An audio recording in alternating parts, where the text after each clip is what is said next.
మెంతికూర రైస్ కావాల్సిన ఇంగ్రీడియంట్స్: ఉడికించిన రైస్, మెంతికూర శుభ్రంగా కడిగి పేస్ట్ చేసుకున్నటువంటి మెంతికూర, వెల్లుల్లి రెబ్బలు, టమాటా ముక్కలు, పచ్చిమిర్చి, ఆనియన్స్, అల్లం తరుగు, జీలకర్ర, కొత్తిమీర, పసుపు, సాల్ట్. స్టవ్ వెలిగించుకొని ప్యాన్ పెట్టుకొని ఆయిల్ వేసుకున్నాను. తర్వాత వెల్లుల్లి రెబ్బలు,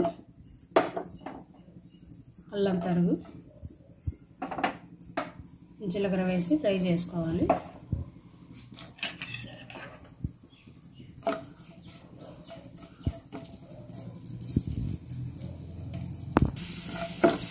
ఇవి కొద్దిగా ఫ్రై అయిన తర్వాత పచ్చిమిర్చి ముక్కలు, ఉల్లిపాయ ముక్కలు వేసుకొని ఫ్రై చేసుకోవాలి.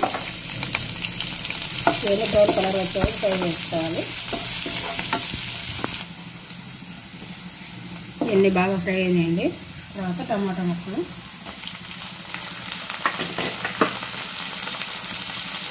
పసుపు, రైస్ సరిపడిన సాల్ట్ వేసుకొని మిక్స్ చేసుకోవాలి.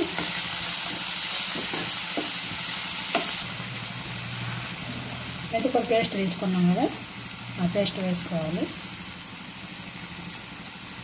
ఇదంతా పచ్చివాసన పోయే వరకు ఫ్రై చేసుకోవాలి. ఒక 2 మినిట్స్. మెంతికూర పేస్ట్ ఎంత బాగా ఫ్రై అయిందండి. మనం ఉడికించి పెట్టుకున్నాం కదా రైస్ వేసుకుంటూ కలుపుకోవాలి.